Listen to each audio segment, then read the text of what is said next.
All right, so we've got 10th house coming in for you. So now 10th house is covers a number of things. It can be the career, but it can also be aspects of your fame or your reputation or your public status. So it depends on your situation. Public status is how others see you or what your status is in the world. So you may be going from employed to self-employed or something like that. But it's your status and what other people see. So all of those aspects come in, but it is also the house of authority. So this can be an authority figure in your life. So this can be like a mentor or a boss or some other authority figure. It could even be a father or a dominant parent. It can also be an institution or some sort of a body that is authoritative. So this can be like the government or the military or even legal. It depends really on, what you perceive as being an authoritative figure in your life. So it's interactions on that level. It could be any one of those areas. It more than likely is career, though. It seems to be that may be the case. But you've got Saturn truth coming in here. Now, Saturn rules the 10th house anyway, and it rules Capricorn. So this is a very strong energy. It's not a fast moving energy. So whatever is going to go on in this house will take its time. All right. But it really is about building foundations, building a strong foundation so that you can grow. And also, obviously, if you're building a career or your reputation or some other aspect of the 10th house, it needs to have a strong foundation. Anything that doesn't have a good foundation, then Saturn will just fall away. So Saturn is a very strong energy like that. It really can send things sort of just dismantling around you. But what you need to do is, whatever you're working on in this house, this is about building brick by brick and getting a strong foundation and also putting in systems, in schedules, in and just really looking at everything, your routines and the structure in general around this house. And it can also be that if it is an authoritative figure or an authoritative institution that you're involved in, you could be put through your paces with the Saturn energy. So this is shoulder to the wheel. There could be quite a bit of work involved, but it can also be like you might have the person might be quite a taskmaster. You could also be under time pressure as well. With Saturn, things go slowly. They don't, as I said, they don't turn around quickly. So there's some sort of, there could even be like frustrations and delays. Perhaps things are not moving as fast as you'd hoped or something like that. But it really is about timekeeping as well. It rules time, does Saturn. And it can be almost like you've got a lot of responsibilities coming in this house. So you are under the weight of those responsibilities. Or it can be also that you are perhaps not getting the recognition you deserve for the work that you're doing.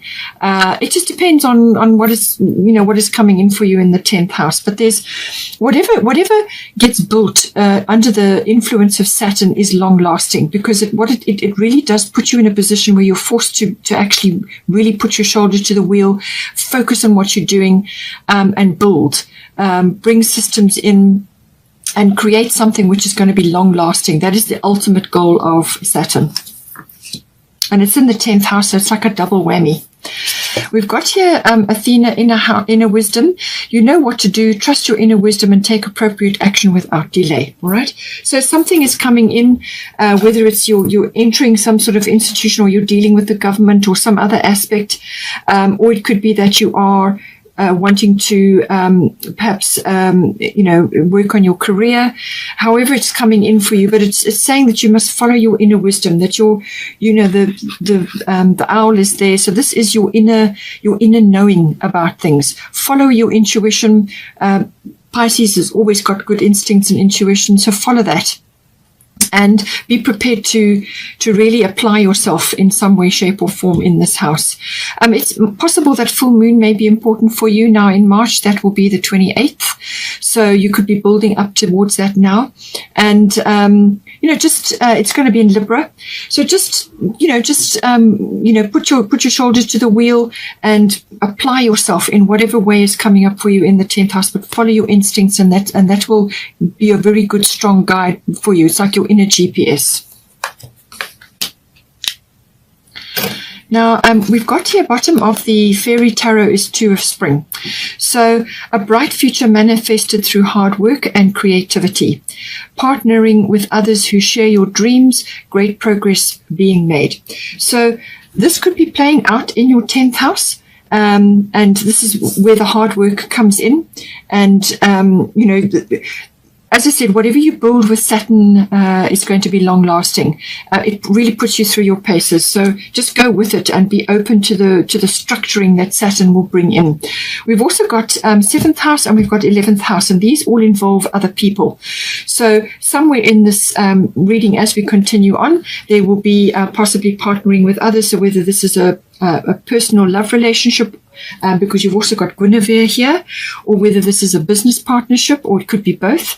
But you've also got 11th house, and that can be groups or friends, friendships, societies, associations, things like that. So any one of those areas could be coming in for you, but it's a very good aspect to be having. And, you're going to be bringing in this strength aspect as well. So you're going to need that to do this building, to actually create what it is that you want to create here.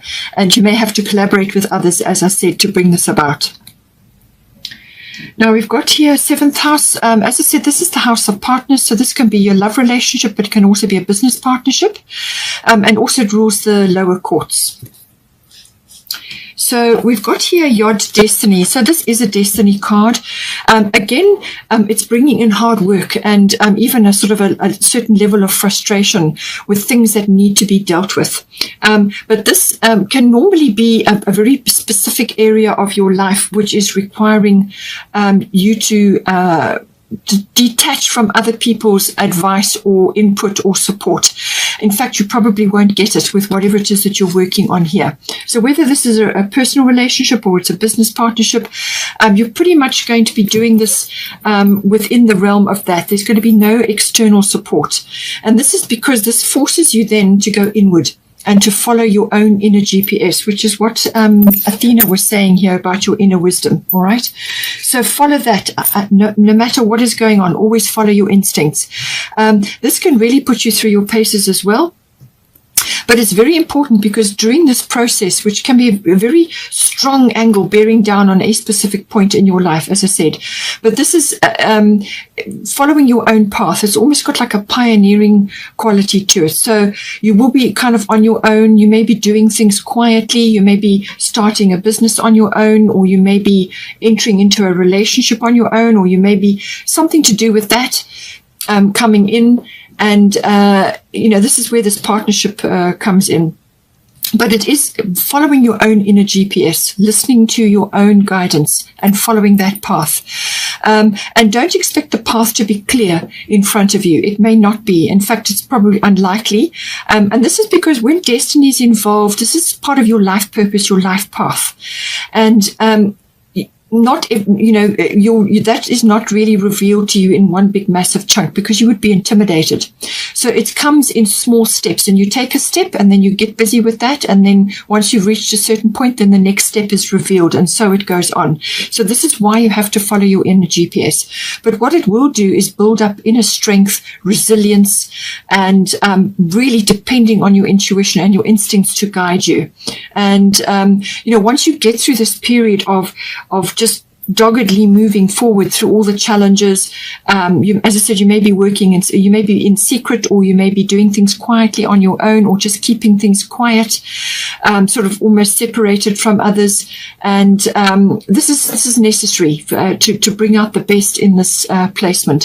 So you may just feel a little bit like a black sheep, or just different from everybody else, or you may be marching to your own drummer, different from others. Now, whether this is in the form of a relationship, as in this relationship is like no other that you've been in, or the person that you're connecting to is just very different from everybody else.